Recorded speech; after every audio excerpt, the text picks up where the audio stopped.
So Yeah. I have on the screen, ladies and gents. I think this is the tweet, man. You got it pinned on your profile that pretty much took you to that next level.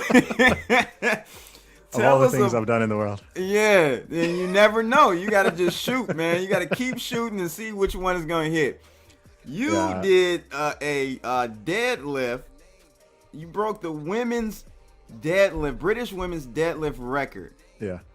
Tell us about that whole thing, man. That's how you got on Joe Rogan, right? That's how I got Pretty on a much. lot of people. That's how I got on a Yeah. lot of people's radar. I mean, it's funny. I mean, to be honest, that in itself is an interesting story because it's a 9-second video which reached millions and millions of people, but it's actually quite a good metaphor for my career, I guess, because you know, I mean, one of my friends made a really good point on that, and he's like, you know what? It took you 15 years to make that video. Yep. He's like, look at the weight you're lifting there. Most people can, 99.9% of the world cannot lift, can't even lift that weight.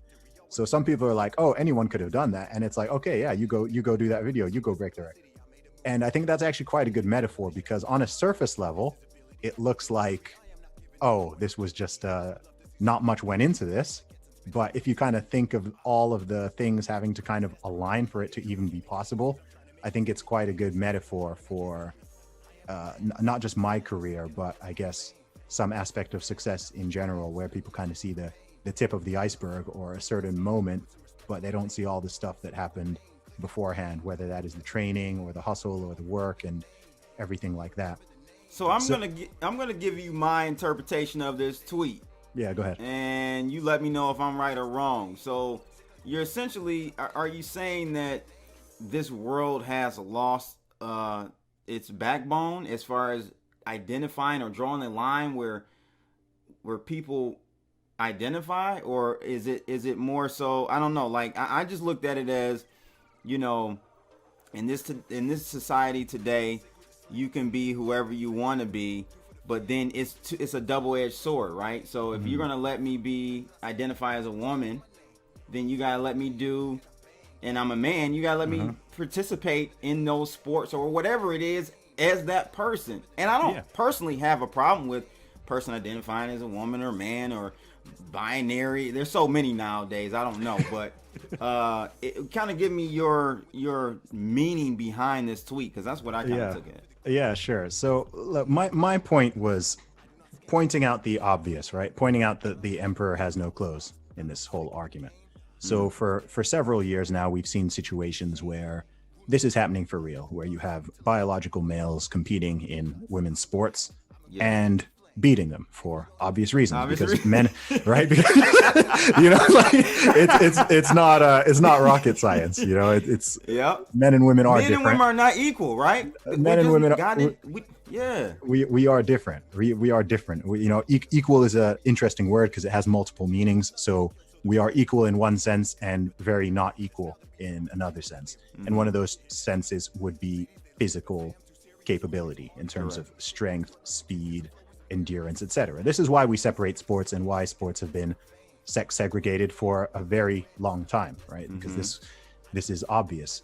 And even if someone chooses to identify as a different gender, I don't know exactly what that means, but say someone does that, and even if they did take some hormones, which may have some changes on their physicality, including their strength and speed levels, you cannot totally change at a fundamental level a man into a woman, or vice versa.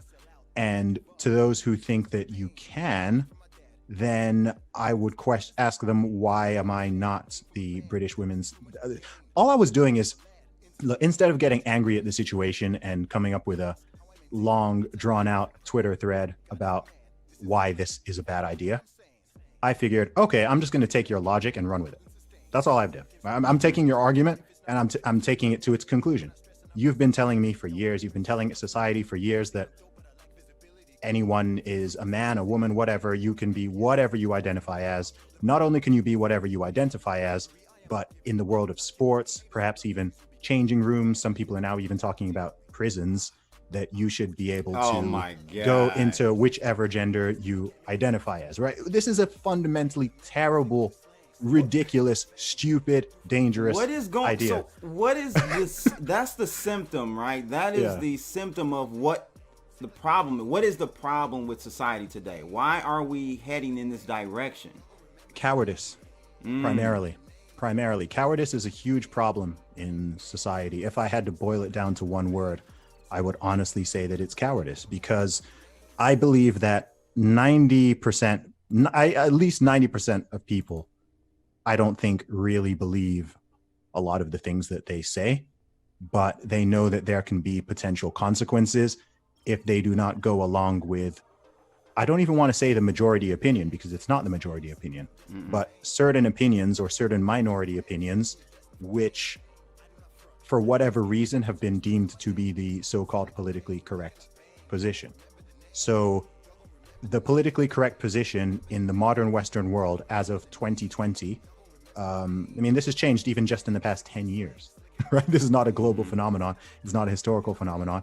The idea that even the very idea that there are more than two genders, that is new, right? That's new. I think people floated these ideas in the 60s and the 70s, but these were very fringe, weird academic ideas that unless you studied certain subjects at university, the concept wouldn't have even passed your mind.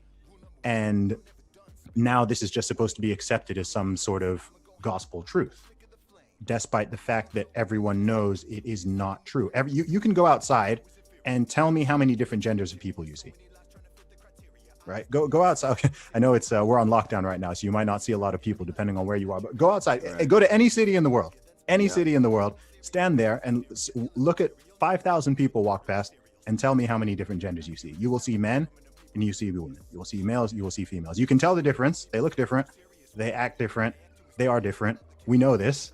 Now, whether or not you want to identify as that is a different, right? That's a completely different. Yeah. So look, if I want to identify as a chicken, a goat, a camel, whatever, that's your prerogative. That's up to me, right? If I want to tell you that the t-shirt I'm wearing right now is red and the hoodie you're wearing is black, I'm allowed to believe that. Right. And I may believe it. But what I can't do is force you to also believe it, or force society as a whole to entertain that is correct, and to change the laws and change the policies and change the guidelines and change everything to accommodate the fact that I really want you to believe that my t-shirt is red because I believe my t-shirt is red. If you're like, no, it's black, then I can't, right? Force you to believe that. Yeah, I can't force you. And if I try to, then that's a problem. And we understand this in most other things, right? If you want to see more videos and interviews like this from influential people in tech, finance, and sports, subscribe to the channel and make sure you hit the bell to be alerted. And go a step further and join the YouTube and membership area for early releases of videos like this. I'm out of here.